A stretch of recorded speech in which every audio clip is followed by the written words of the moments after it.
Guys, thank you all for coming out tonight and kind of sort of on a little bit of short notice. I got retrofitted and we'll be doing this tonight and also a week from tonight. The subject will be completely different. Next week, this time, we will be tracking Joseph's and Mary's journey from Nazareth to Bethlehem for the birth. And we'll be using satellite imagery, so it'll be state-of-the-art and very detailed, and we are going to travel the exact route that I'm 100% certain that they took, and we'll show you why that is next week. But we'll also, like we do in the United States, we'll be going by major locations, and whenever you drive by the Washington Monument, right, or the president's pictures on the mountainside, that becomes the focus of discussion, right? And so when Joseph and Mary go past these incredibly important, biblically relevant locations, they will be having the discussion of what happened here and why is that relevant to the big picture story of what God's been doing, redeeming a people for himself throughout human history. It's going to be a fun journey. I can guarantee you that. It's not something that you'll have read in a Sunday school quarterly, heard in a sermon, or heard it in some other teaching sort of session. So I look forward to spending that time with you as well. Tonight, our topic is, what do we know about Christmas? Probably better put, what do we know that we probably shouldn't know, and what do we not know that we should know? I'll let you spend the next hour figuring out what I'm talking about in that respect. But all you have to do is look at Christian art, and especially in different cultures. I teach in Israel a lot, and almost all of my groups, we go to a church in Nazareth called the Church of the Annunciation. It's a modern church, 1964, built over top of Crusader ruins that were built over top of Byzantine, that's late Roman period ruins, that then basically go all the way back to the first century. There's a cave complex underneath, and at the Church of the Annunciation marks the spot of the announcement by the angel Gabriel to Mary that she is going to give birth, conceive supernaturally, give birth supernaturally, and the child that she gives birth to is going to be the Messiah. Okay, and in that church there's a gigantic retaining wall that goes around the entire compound. It's the biggest Christian worship center in the whole Middle East. And all around the outside wall are murals that are sent by different cultures around the world. And they look, if you compare France or Poland or England or Germany with Singapore and Japan and China, you're going to see a vastly different perspective on the Christ child and his mother Mary. They look so different, and they're reflecting their culture. So I put up here on the screen, I'm not sure if I can do this. Let me see if I can duplicate.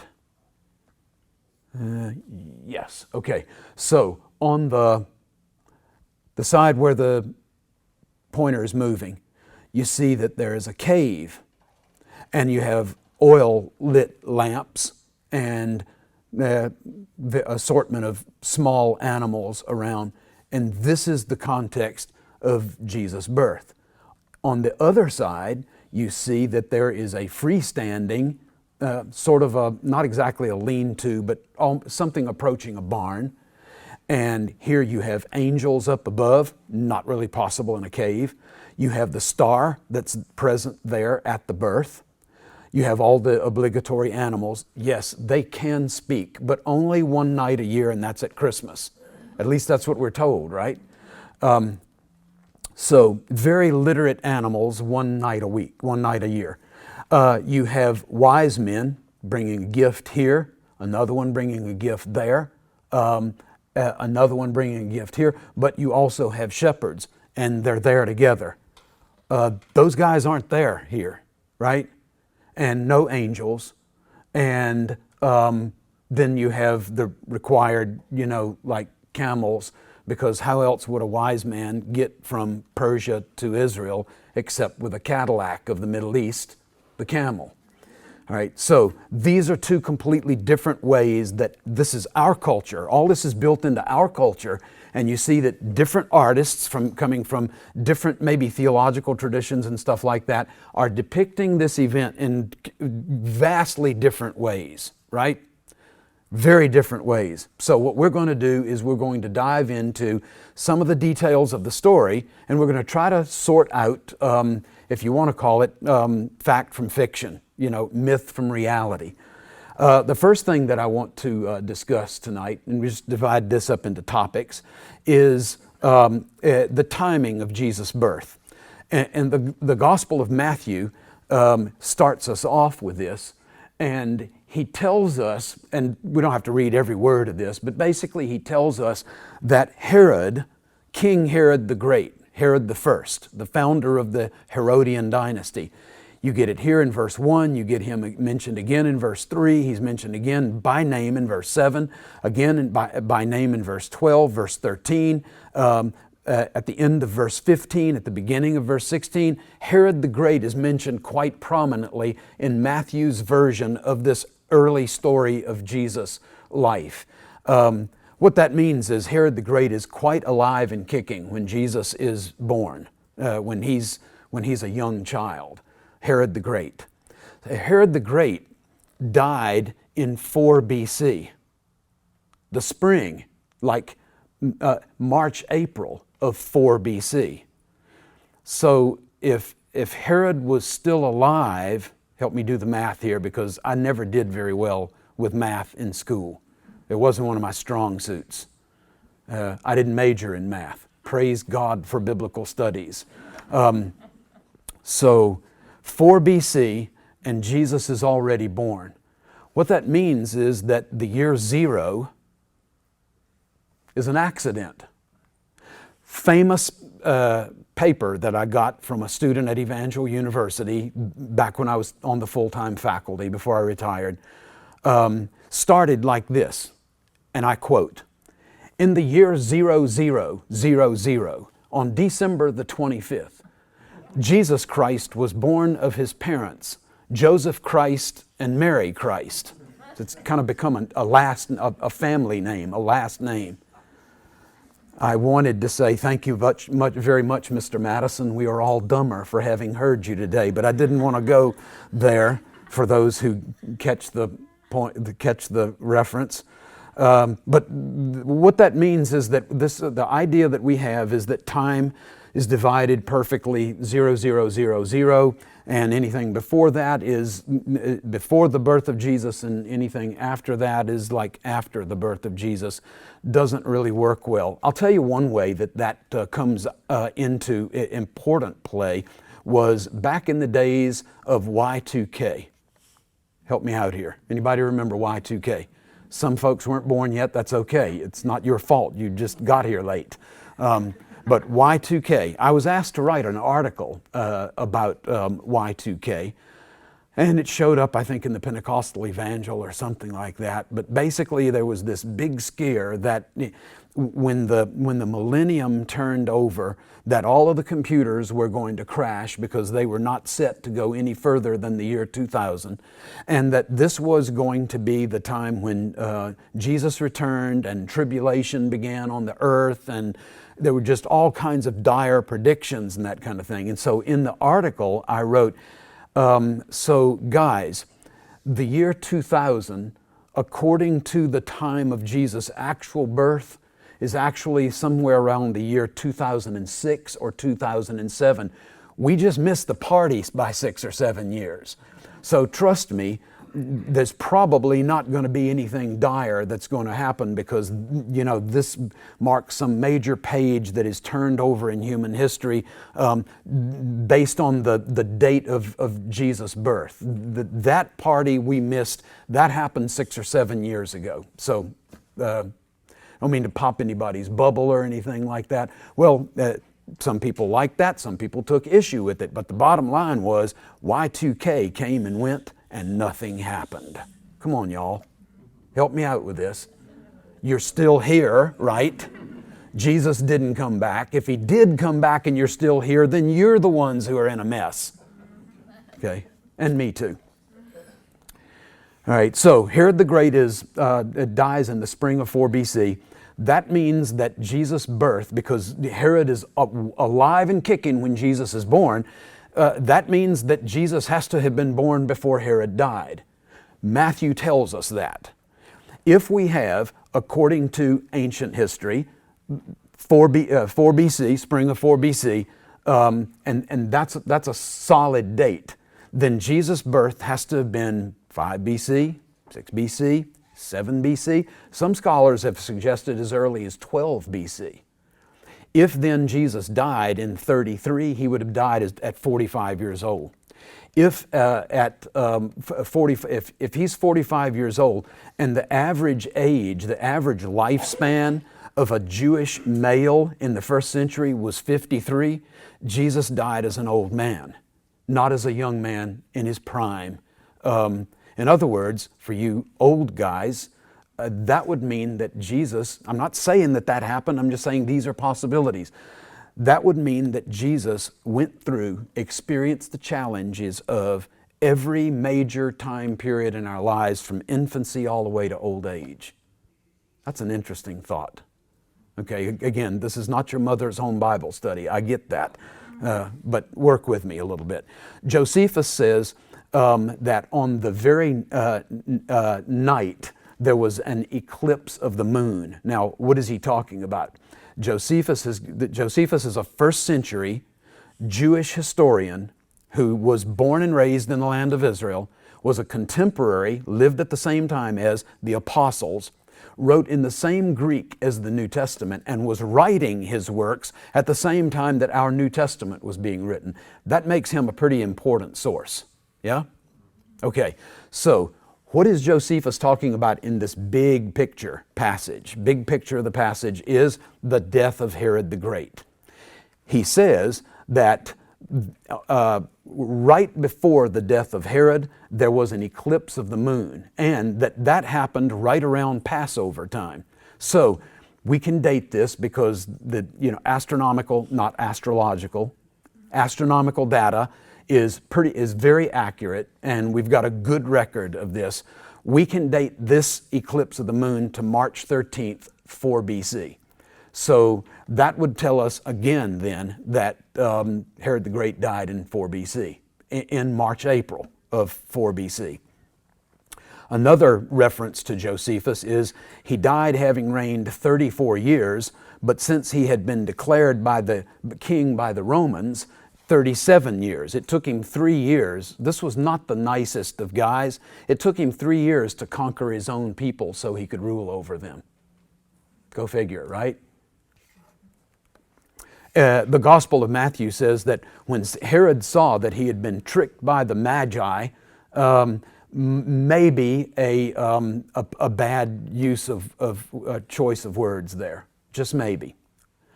Why? The Greek is magoi. But magi are fortune tellers, they're astrologers, they are pagan priests from Persia.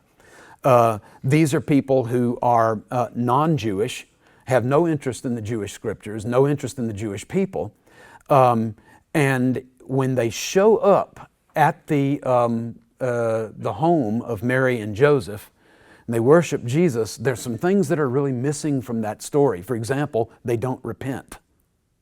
They don't renounce their, use of pagan and black arts. So there is a long tradition that goes back into the days of the post-exilic period. after the Jews returned from Babylonian exile, of Jews who chose voluntarily to remain in Babylon to come to the land of Israel and inquire of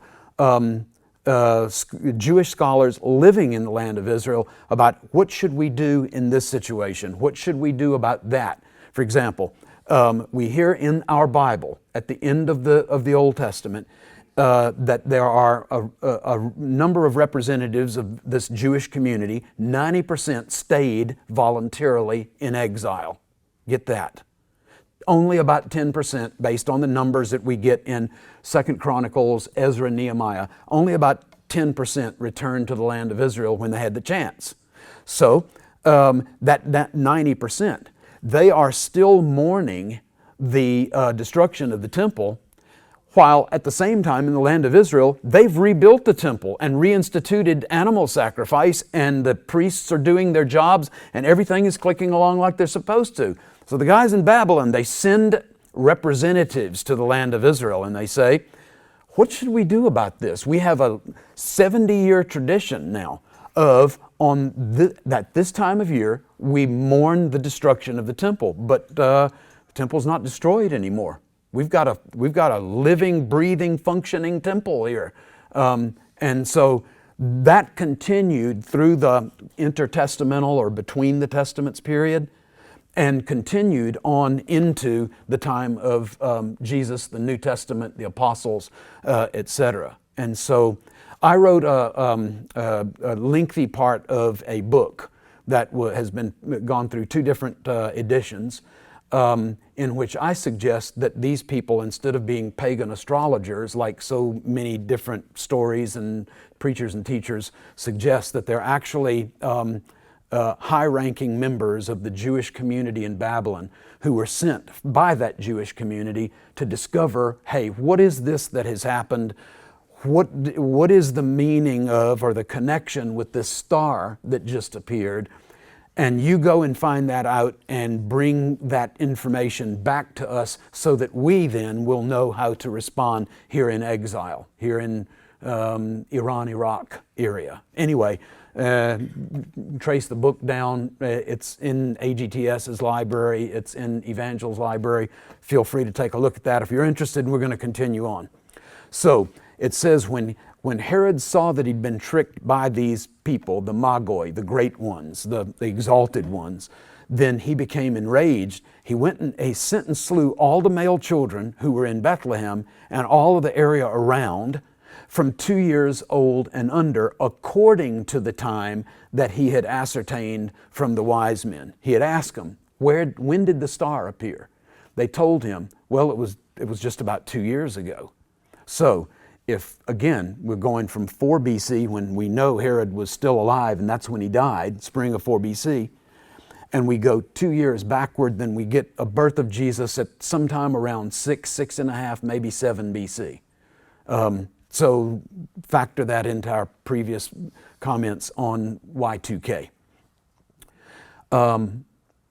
We have in Matthew that Jesus is about 2 years old. In the Gospel of Luke, we hear in the same region there were some shepherds staying out in the fields. I've given you the Greek, and I've also written it out in English letters. Agraluntes. You can get this part of it, can't you? We have words that come from this in English, right? Give me a couple of words that we have. Agriculture, agricultural, that sort of thing. Okay, and so there are 2 different kinds of land, and you and I know very well, being Missourians, that there's a certain kind of land that's very rocky and the soil is poor and stuff like that, and so you use it for pasture land. Animals graze there, right? Then there are others, kind of bottom land, flat land, there's got deep topsoil and is good for crops. Okay, well, the ancients knew that as well. And so they have 2 different words, one for area that is, good for agriculture, the other that is only appropriate for pasturage. This is the area where it's good for agriculture. So the question then is, why would shepherds be out in the fields at night And why would they be watching over their flocks? And why would their flocks be in agricultural areas and not in pasture, typical pasturage? Good questions. Aren't those decent? Typically, if you train yourself to ask the right questions, you usually end up getting the right answers. That's what usually happens. This is kind of what is, folks, that you're still in school or you were only recently out of school. This is the scientific method. Ask the right question, get the right answer. So there is a time period in the land of Israel still today where once a field has been harvested, then the farmers have this cooperative relationship with shepherds, people who are practicing animal husbandry, and they invite them into the field. There, the herd animals will graze over the stubble. I'm using a biblical term there. The Bible uses that term for judgment, where everything is just wiped clean. And so the field is at the same time cleansed of stalks and stuff that's not edible, leftover stuff. And they're at the same time they are fertilizing the field. What goes in has to come out in another form, and that means that you're setting the farmer up with a clean field for the next growing season and a freely fertilized field. And that's good for everybody. So there's been this cooperative relationship with farmers and herdsmen for millennia in the ancient Near East. This is probably what's going on here. The final harvest has taken place, and so the farmer has invited the shepherds in, and they're giving free rent. But at the same time, they can't go over into somebody else's property, or there might be stacks of something that's off limits to these animals. So the shepherds have to keep a close eye on these animals so they don't go beyond the permission that has been set and begin to eat real animal stuffs that are good for people, get into somebody else's property and get in trouble. And so that's probably what's going on here. Well, when does that happen? That typically will happen between the middle of September and the middle of October. Because Israel's harvest cycle is not all that different from ours, We're at pretty similar, north-south.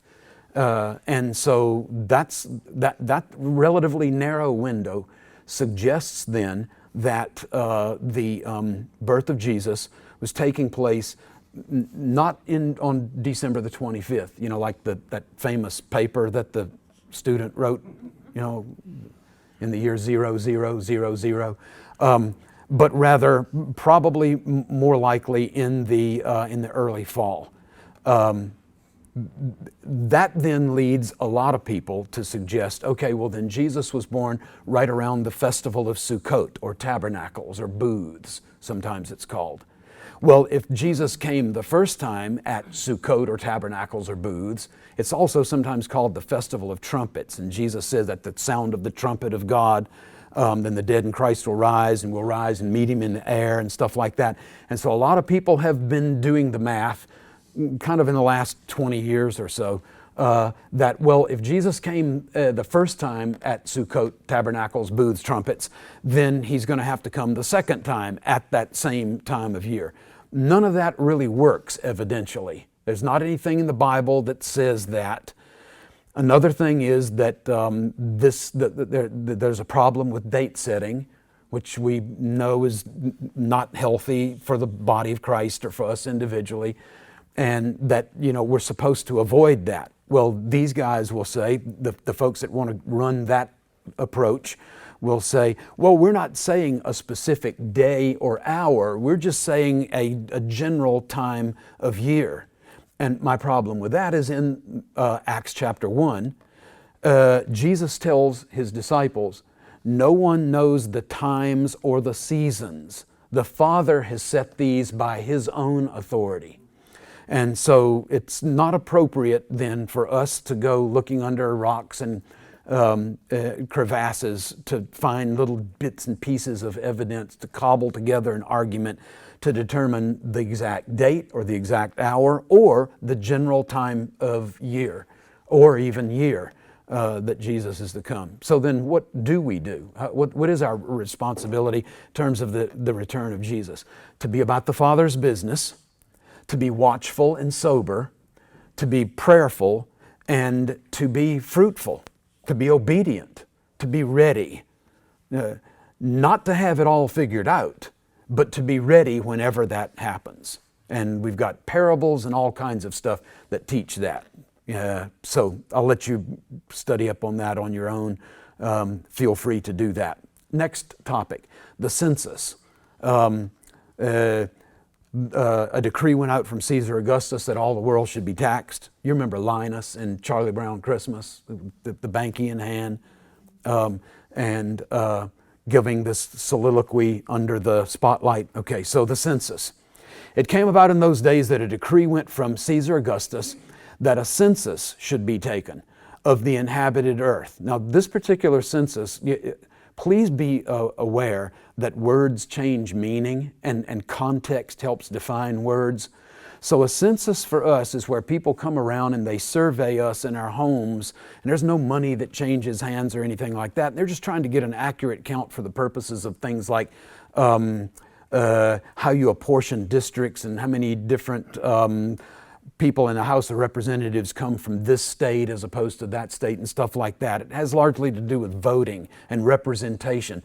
This census has to do with taxation. It has to do with money. Okay, so this census to be taken of all the inhabited earth. This was the first census taken while Quirinius was the governor of Syria. All were proceeding to register for this census, everyone to his own city. Joseph went up from Galilee. This is what we're going to be tracing next week, when we're looking at this holy journey that Mary and Joseph take from Nazareth to Bethlehem. Joseph and Mary went up from Galilee, from the city of Nazareth to Judea, to the city of David that's called Bethlehem, because he was of the house and family of David, in order to register, this is that for the census, actually for the property tax, along with Mary, who is engaged to him, who was with child. Now, back to our old friend Josephus, and I mean literally old. He's 2,000 years old. He's as old as the writers of the New Testament. So Archelaus, he says, territory was added to the province of Syria, and this Cyrenius, that's just another version, another way of spelling Quirinius. So this is the same guy. Luke and Josephus are talking about the same Roman governor dispatched from Caesar to rule over not just Israel, but of all of that area that we would call Lebanon, part of Turkey today. Quirinius was sent by Caesar to take account of the people's property in Syria. So it's about a property tax. Okay, you got that, right? In other words, Josephus is in some way clarifying and modifying or amplifying what Luke says. Josephus also says about this same Quirinius and about his census. Now, Cyrenius came at this time to Syria, being sent by Caesar, this would be Caesar Augustus, to take account of their substance. And then he mentions just a few words later, a taxation. Now it's really clear. In other words, when we put Luke and Josephus together, we've got a biblical book, and then we've got this historical stuff provided for us by a first century land of Israel, Hebrew-speaking, Greek-writing Jew, that we hear about a taxation. And so this is not guesswork, I didn't, like pull out and flip a shekel to determine what kind of census is this. We have the data here in front of us. So this has to do with property tax, which I'm sure that most of you who own property know about. So they gave an account of their estates. There we get it again, this kind of reference to property, taxation, and estates, substance. Now, let's talk for just a second about Roman rule in the land of Israel. The Romans came and annexed the land of Israel in 63 BC. So by the time Jesus begins his ministry, the Romans are very well entrenched in the land of Israel. They have been in control of this area for 100 years, give or take a few days. And so these guys have a vast military, a gigantic empire, and they far eclipse in power anything that Jewish rebels or anybody that wanted to, cause a disturbance or a problem could try to muster. And they flexed that muscle. They didn't mind flexing that muscle. When I was a kid, I used to think, well, the Romans came up with crucifixion for Jesus just because they hated him so much. He was the only one. I'd forgotten that there were thieves on either side of Jesus, right? At the very time. Just never mind about that. Just focusing on Jesus, and I guess that's the way it happened. Now, the Romans had borrowed crucifixion from the Greeks, who got it from the Persians, who got it from the Babylonians, who got it from the Assyrians. It goes back to the 9th century BC. But the Romans had perfected it, and it was their favorite form of execution. So anybody who needed to be executed, they most often they were going to be crucified. We have accounts from Josephus as well as other authors, Roman authors, that there are thousands of people at certain points in history crucified at the same time. Crucified at the same time. Josephus tells us that in AD 70, just before the walls were breached and Jerusalem was invaded by the Romans, they'd been under siege for months, that the Romans couldn't find places for any more crosses. That meant that basically they were touching end to end all around Jerusalem. As a way of doing psychological warfare against the people who were still defending the city. Anybody that tried to escape, anybody that they found in the countryside that needed a good crucifixion, they were nailing them up to the tune of hundreds and thousands all around the city of Jerusalem. So another aspect of Roman rule was that Romans were really into taxes, because they would use taxes from conquered provinces to go and conquer other provinces, or to put down some rebellion somewhere, or just to pay their soldiers well. So Romans were not very much interested in equity or equality in terms of taxation. They got what they could get, and this was the status in Jesus' day. It was heavy-handed military occupation. People like Pontius Pilate, who was one of only 12 Roman governors, were military governors. They weren't elected. They didn't serve a certain term. They served at the behest of Caesar, and they answered only to him, and they were military officers, dispatched specifically to take care of problematic areas like the land of Israel that would often rebel or refuse to pay taxes. So this is the kind of situation that we find ourselves in at the time of Jesus. Probably not a kinder, gentler nation, if anybody remembers George Bush the First. Herod the Great. Herod the Great was a puppet king. He was Jewish by conversion. He was Edomite by birth. But he was Jewish by conversion, and the Romans chose to rule through him as long as he lived. After 4 BC, all bets were off, but for as long as Herod the Great was, around, the Romans ruled through him. So the Romans appointed him, the Roman Senate voted him to be given the title King of the Jews. Have you ever heard that title before? Where is he who has been born, not appointed, born King of the Jews? And then when Herod heard that, he was troubled, and all of Jerusalem with him. Do you begin to sense the tension and the problems of competing interests and people who are wanting to rule? Okay, so Herod the Great got his appointment in 37 BC. It took him 3 years to conquer his own people and his own country so that he could rule them. And so in 34 BC, he starts his actual reign from Jerusalem, and also later from a city that he would build from scratch called Caesarea, named for Caesar, as in Augustus, his patron. Herod the Great was not much of a practicing Jew. Most of what he did was, even though he was Jewish by conversion, was for external purposes. It was PR. It was for show. when Jews' backs were turned, he was building pagan temples in other countries. He was financing Olympic Games, where all kinds of debauchery and nude wrestling and all kinds of stuff were going on that people back home would not like. He was building Greek cities with all of the Greek statues and bathhouses and other accoutrements, brothels, etc., that were a part of that. The city of Samaria, for example, was rebuilt, named Sebaste in honor of Augustus Caesar. That was one of Caesar's names, Sebaste, the one worthy of worship is the way it shakes out in English. That did not really endear him to his Jewish subjects. They hated him, and he returned the favor. He couldn't stand them either. On his deathbed, this we're told by Josephus, on his deathbed, he had a couple of his sons who were born of Jewish women who were therefore Jewish, had them drowned. Right before he died, he was afraid that they were going to take over his kingdom. It's like you're going to die in 2 days, right? Another thing that Herod the Great did, well, he had 10 wives and he ended up killing all of them.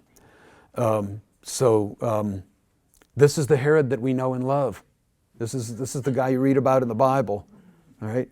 So Herod the Great also, he capped off all of his misdeeds by rounding up about 800 of the most well-known Jewish leaders, teachers, and putting them in a stadium down in Jericho.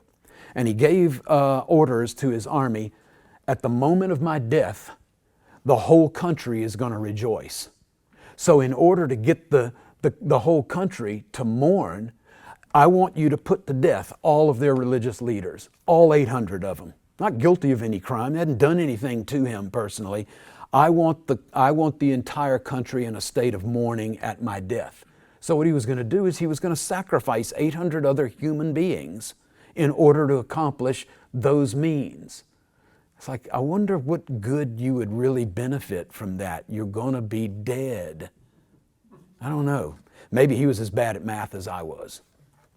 Anyway, that's the Herod that we hear about, killing the babies in Bethlehem, wanting to put Jesus to death because he's the one born, not appointed, but born, King of the Jews.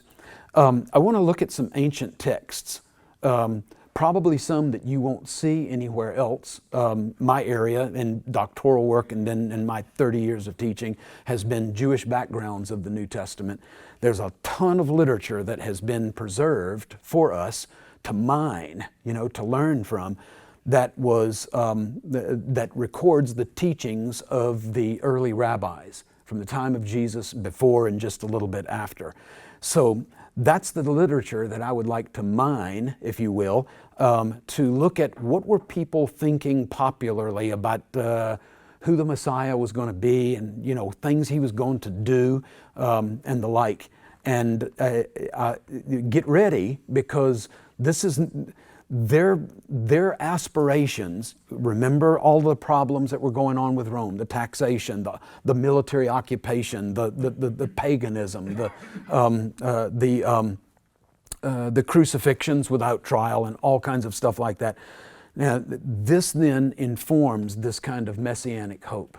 And so what you hear popularly in Sunday school lessons or in sermons or whatever, you're going to have the opportunity tonight to see the actual ancient literature that stands behind that sort of broader brushed picture that people paint in their sermons and teaching material. So the first thing that we want to do is we want to look at the Old Testament, the Hebrew Bible. In Micah chapter 5, which corresponds with Matthew chapter 2, this is a reference to the birth of the Messiah.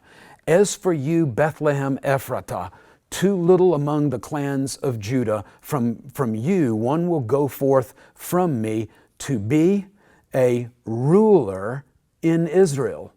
His goings forth are from long ago, from the days of all our eternity. That suggests to me pre-existence and eternality.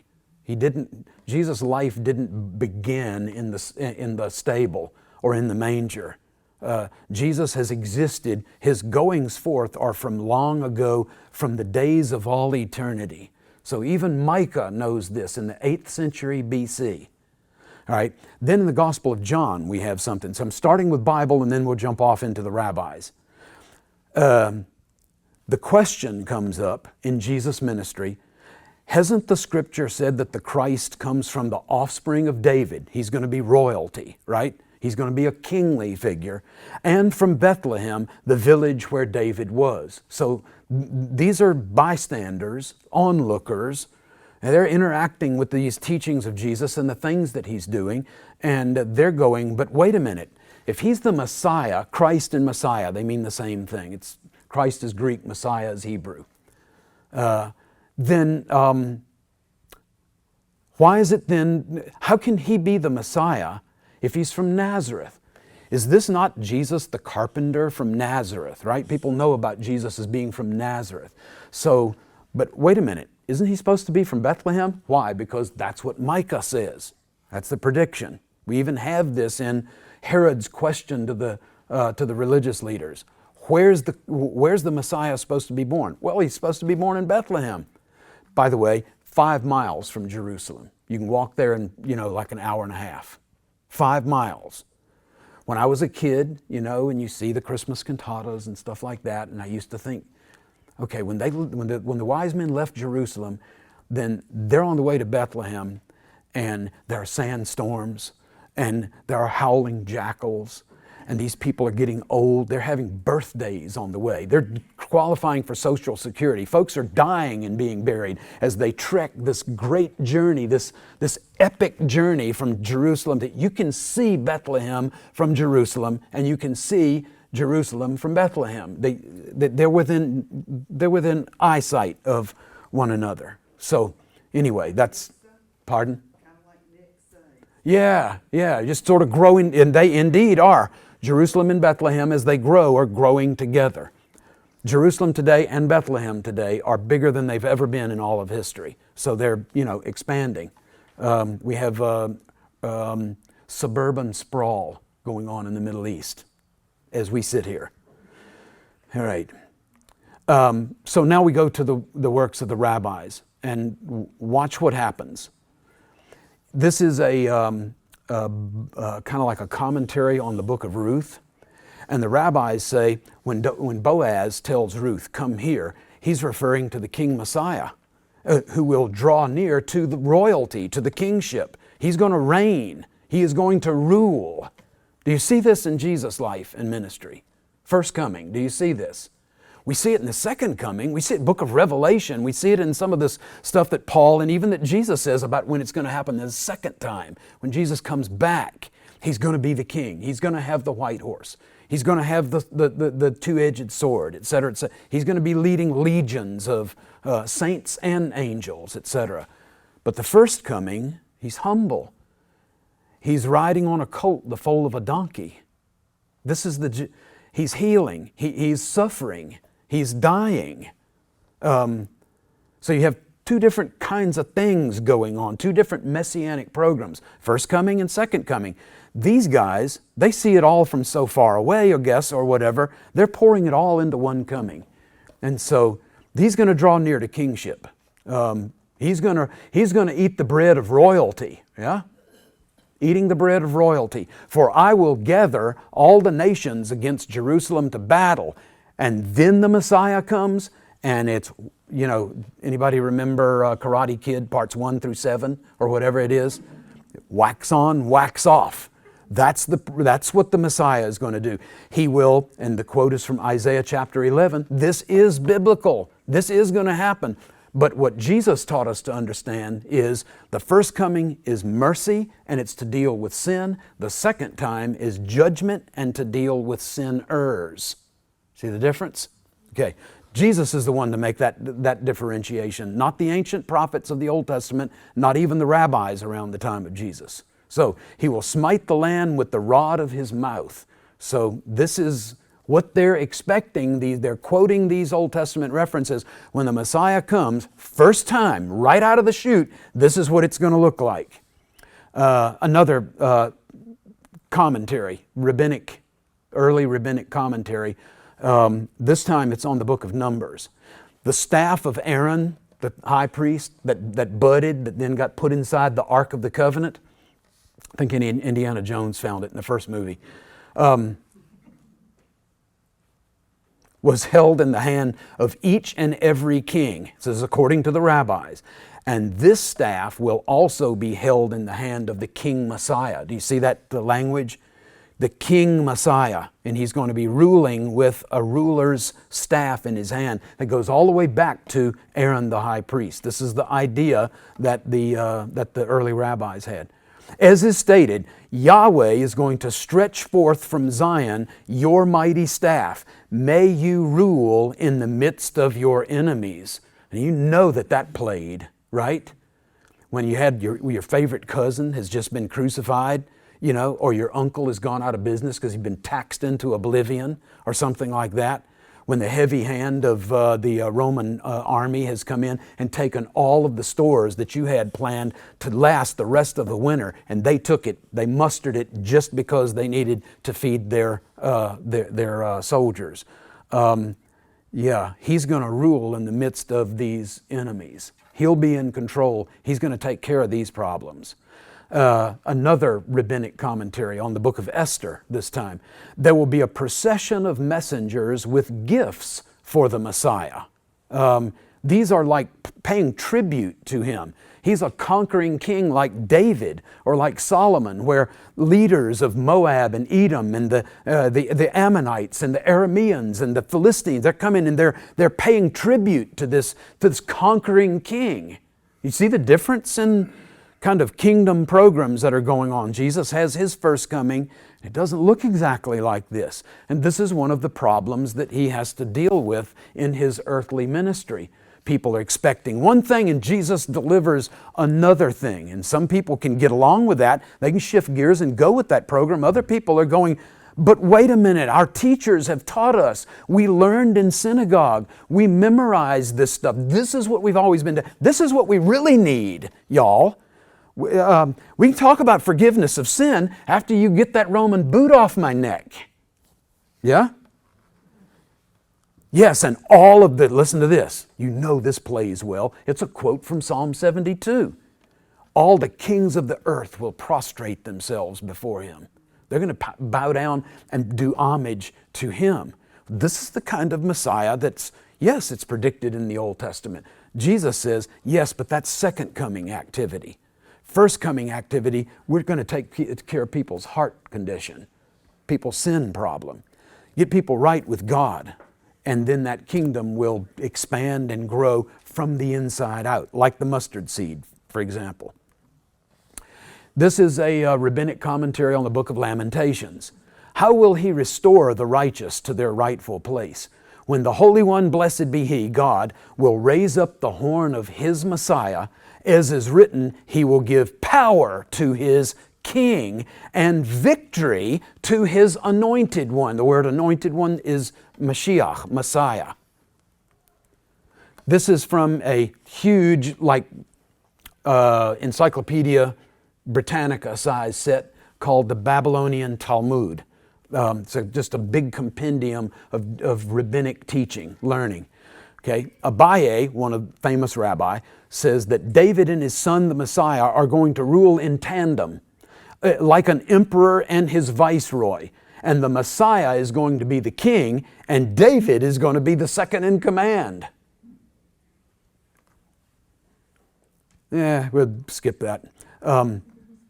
You can have this if you want it. I'll give it to anybody that's interested. I can just email it to you. Another rabbinic commentary. When the Messiah comes, they will not see the birth pangs of the Messiah, as it says, Ho, Zion, flee from Edom, which in the world of the rabbis becomes code for Rome. Becomes code for Rome. I have a reason.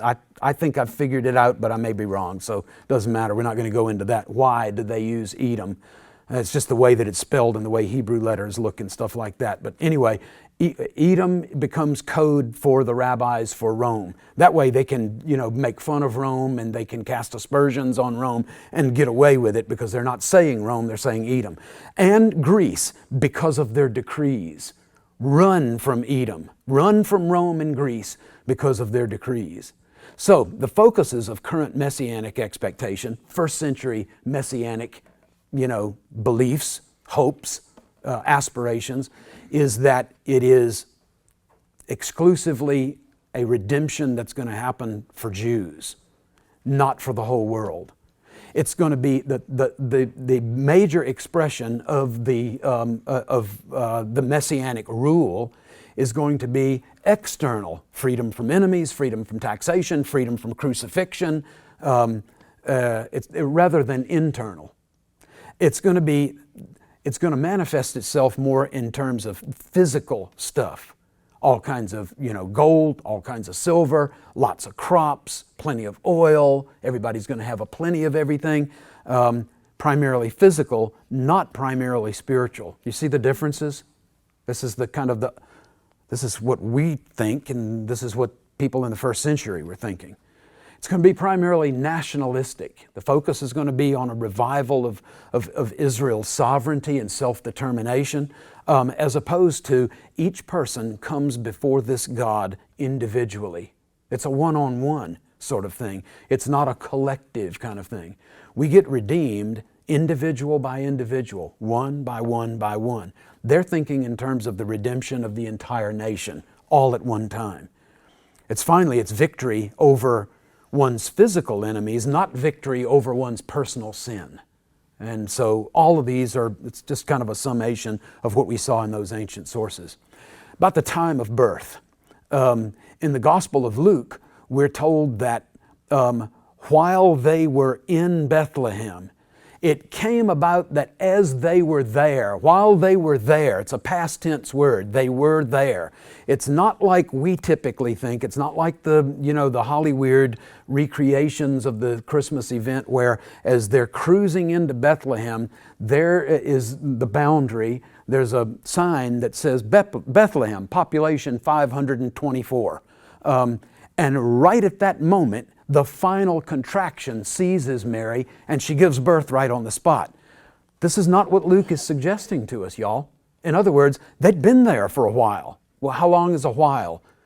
A day? A week? 2 weeks? I don't know. I wasn't there. But it wasn't like we typically think, like as soon as she got to Bethlehem, man, it just all sort of happened.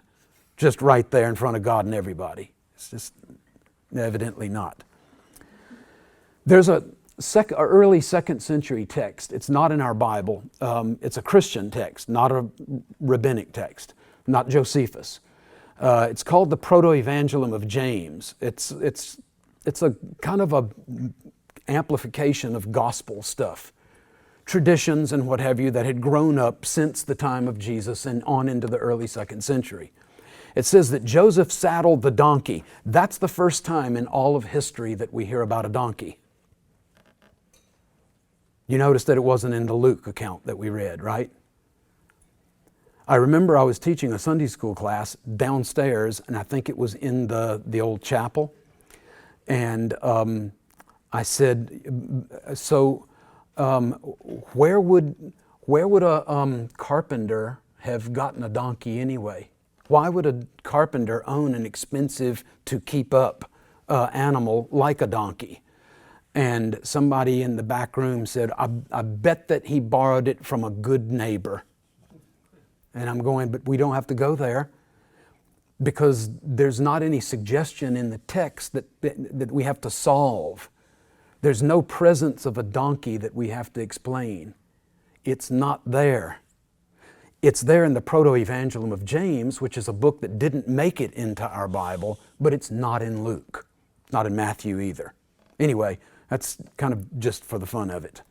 They drew near to Bethlehem 3 miles, and then Mary says, "Take me down from this donkey." Oh, so we do have a text that says that Mary gave birth right when they were approaching Bethlehem, but we don't have a historical text. This is not a biblical text. This is kind of a Mad Magazine of early Christianity. It's not New Testament. It's not a part of the biblical revelation or tradition. Take me down from the donkey because that which is within me is pressing in me to come out. And so he took her down from the donkey, and there he found a cave. This is interesting because it's the first literary reference to Jesus being born in a cave. First literary reference. Remember we looked at the very beginning, the various types of Christian art. One is showing Jesus as being born in a cave. The other that is he's born in a freestanding stable or barn. You remember that? We looked at that at the beginning. Okay, he found a cave. So keep that in mind. And now we're going to move to the next topic, the stable. It says in Luke that she gave birth to her firstborn son, wrapped him in cloths or swaddling clothes, and laid him in a manger. So from that one word, we build, there were animals there, and there was a stable or a barn there. There's all kinds of hay and stuff like that there. Of course, the little drummer boy, too. He's over in the corner. Luke just failed to mention him in the text. But so laid him in a manger. The word manger comes from the French manger, which means, French students, to eat. Our word to munch in English, in German, is kind of related to that, oddly. To manger, to eat, to munch. And so this is some sort of a feeding trough. It's an animal trough. Notice that Jesus is here being put by Mother Mary into the trough, and it is made of cross members of wood, right? And this is what we're used to. And it has a lining of hay and that sort of thing, so it's nice and comfy. We get this idea of a cave from Proto-Evangelium of James, but also the Church of the Nativity in Bethlehem, there is a cave complex underneath the church, and then even beyond, where evidently this area was being used for animal husbandry and for storage, and maybe as a root cellar because they tend to stay cool and stuff like that. Another very early reference, besides the Proto-Evangelium of James, comes to us from an early church father.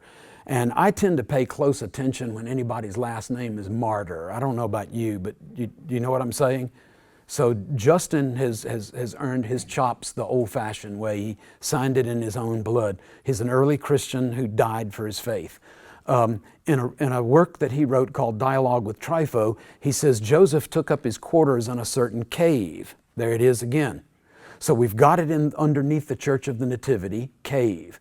We've got it in the Proto-Evangelium of James, the very early 2nd century. We've got it in another 2nd century work, Justin Martyr. And then we also have it in the works of Origen, that's O-R-I-G-E-N, not I-N, the Bishop of Caesarea, who was originally from Alexandria. In Bethlehem, the cave is pointed out where he was born, and the manger in the cave where he was wrapped in swaddling clothes. And the rumor in those places and among foreigners of the faith that indeed Jesus was born in this cave, who is worshiped and reverenced by the Christians, meaning by us. Now to the rabbis. The rabbis in the earliest rabbinic collection that we have, it's called the Mishnah. Some things serve as a screen that protect against uncleanness.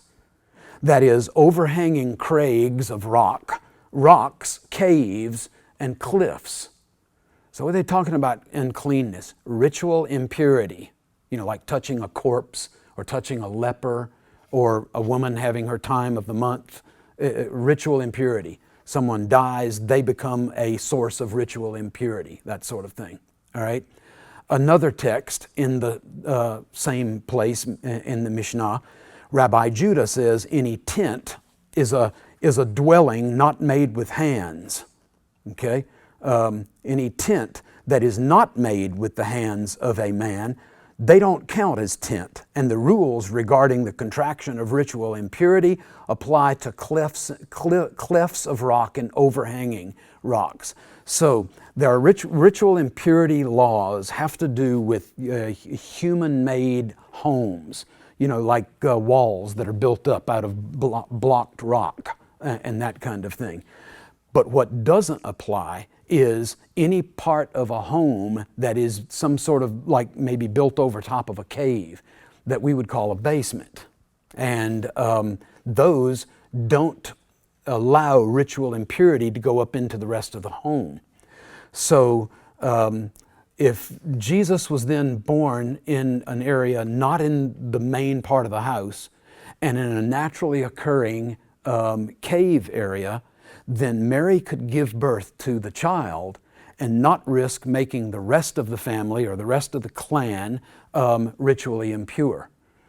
Ritual impurity is connected via Leviticus chapter 12 for the birth of a male child for 40 days.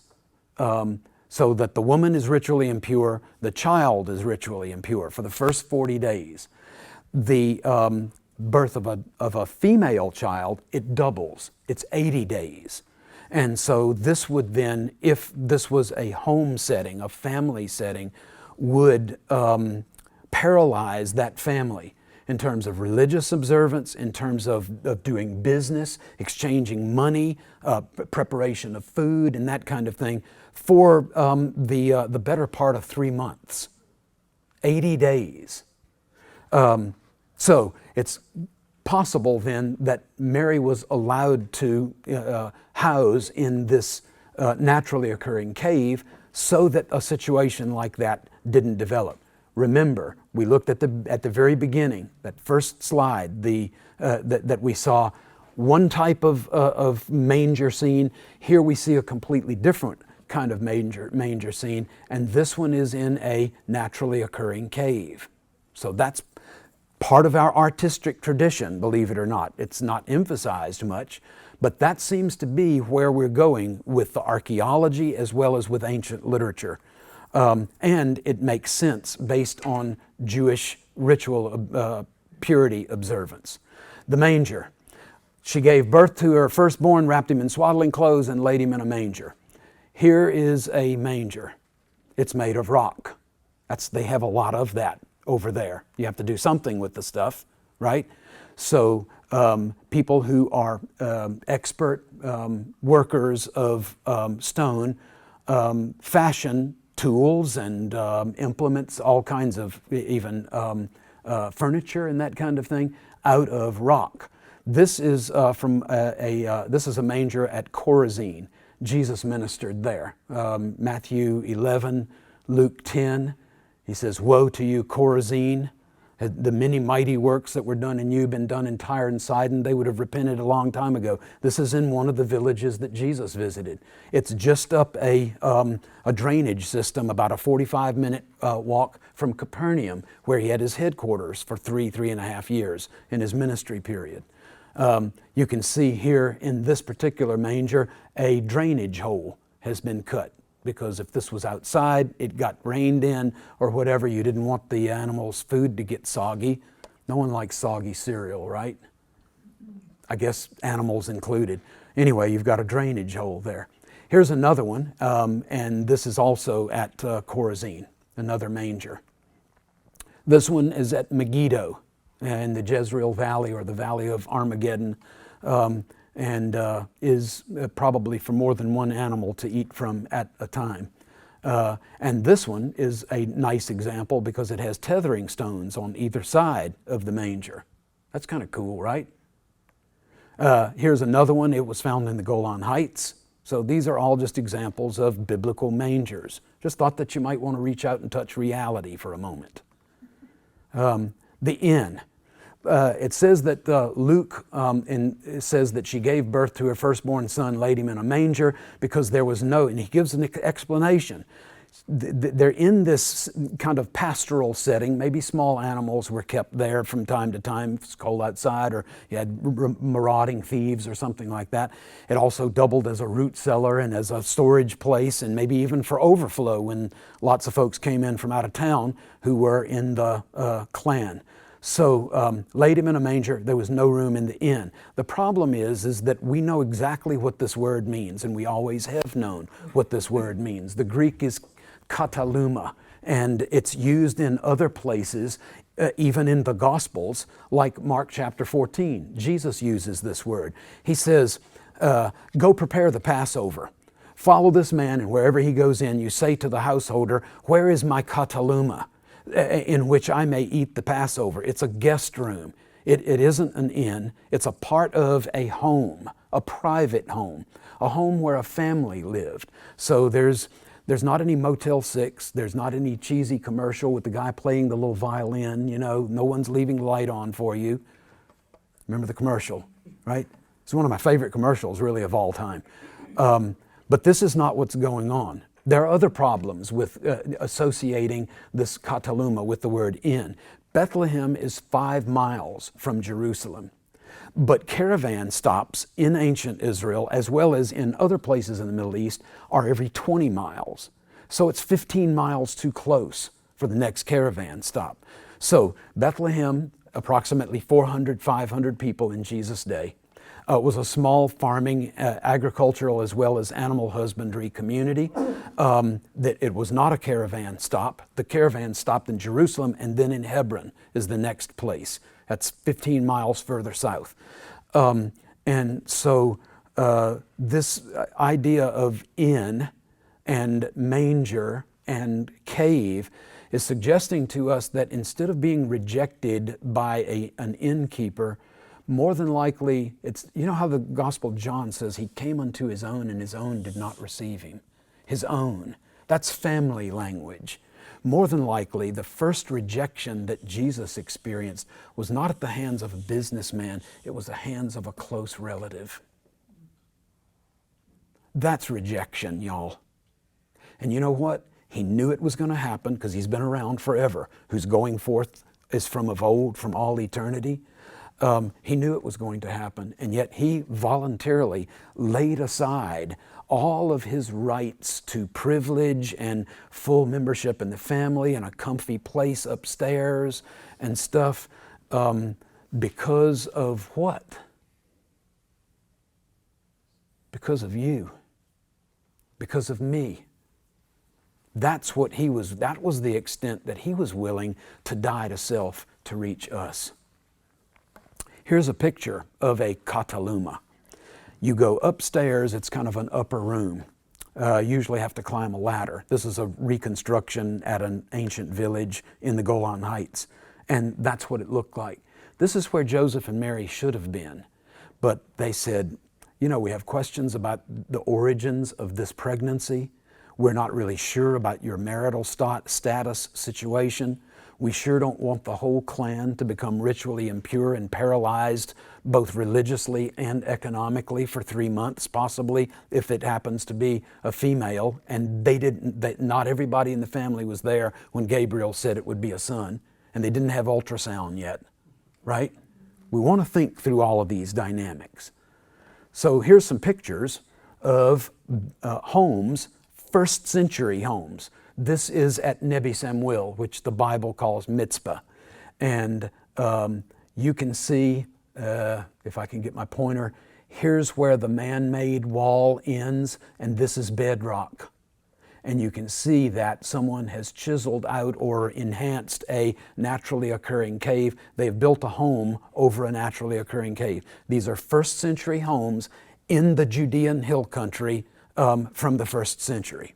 Okay. Here's another one, and you can see this one even more easily. Come on, pointer, right here. Home built on top, naturally occurring, probably enhanced cave below. Here's yet another one. This is bedrock. This is where man-made wall ends and bedrock begins. So everyone in ancient Israel knew about this, especially in the Judean hill country, also in Samaria, that you build a family home over top of a pre-existing cave, and you use that cave for all of these different purposes that we've talked about before. We'll do one more thing and then we'll conclude. Shepherds and wise men. Today, the shepherds are told, in the city of David, you're going to find a Savior who is Christ the Lord. Verse 12, this will be the sign for you. You will find the baby, the brephos, wrapped in cloths and lying in a manger. This word is used all over the place in Greek literature. It's used in the Greek translation of the Hebrew Bible 300 years before Jesus was born, called the Septuagint, and it means suckling infant. It means a newborn baby. You get this all over the Gospel of Luke. Here it is again in verse 16. And the brephos, or the baby, as he lay in a manger. So this is what the shepherds saw. In the Gospel of Matthew, we're told this, that Jesus was born in Bethlehem, and there were magi who came from the east. That's a long way as compared to the shepherds who were in an adjoining field, possibly.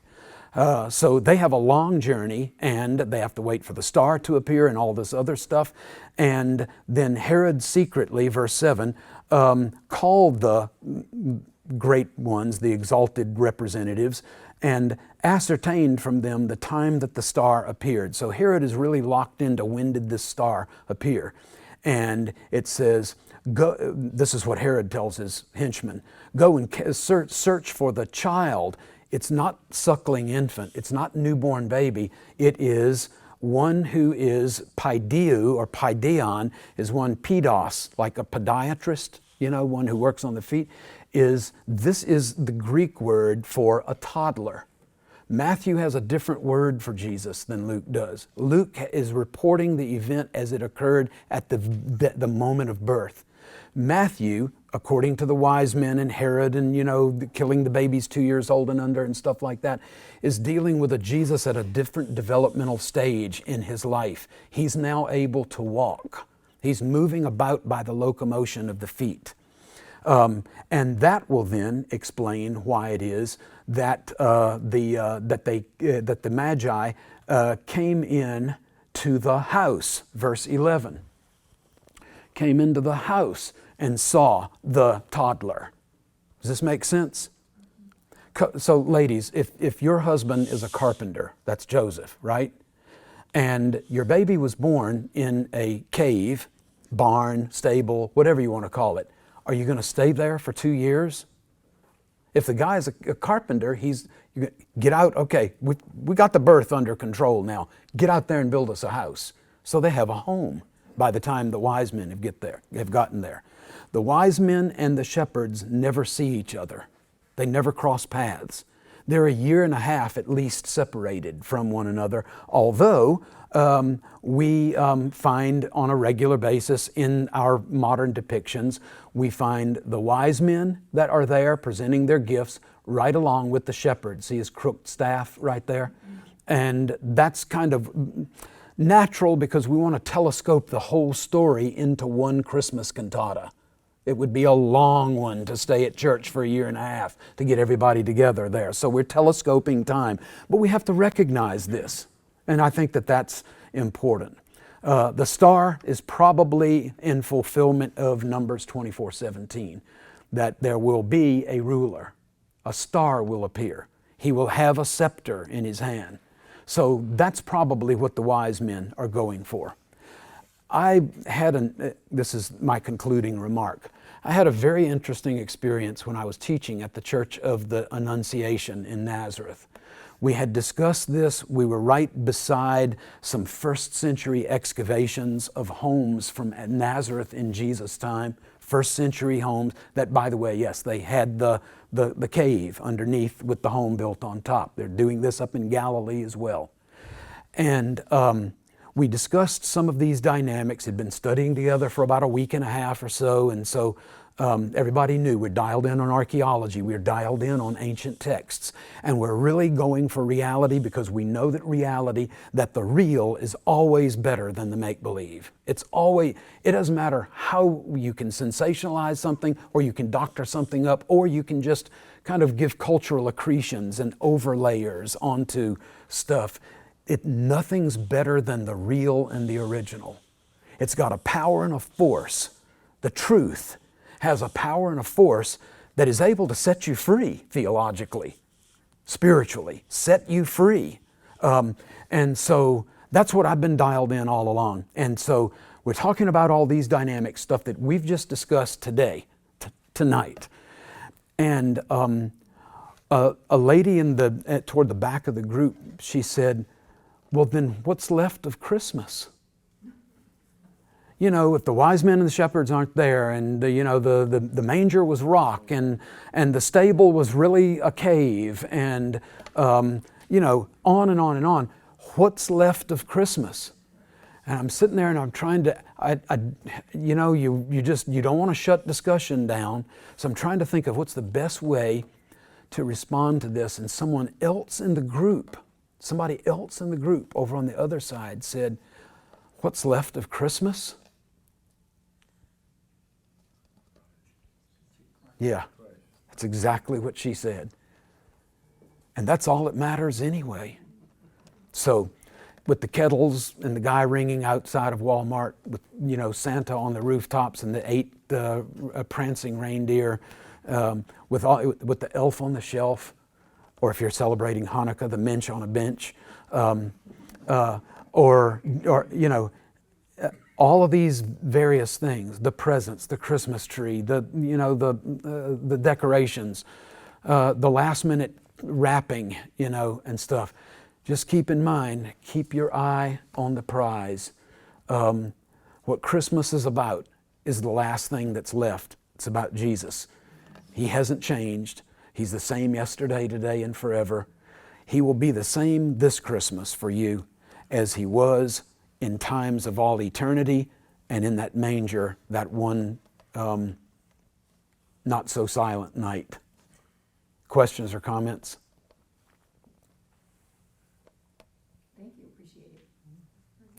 This is just really fun and engaging material. I hope that it was helpful for you guys. Hope Christmas means even more because you've reached out and touched reality this Christmas season. Anybody else? Pastor Ron, you want to conclude us in prayer? What's happening next week? Next week is, I announced it a couple of times, but next week we've got we're tracing the journey from Nazareth to Bethlehem using satellite imagery and going over every point along the way that had some major event that happened in Joseph's and Mary's Bible that they would be talking about as they walked along past it. I think you're in for a couple of new major discoveries next week as well.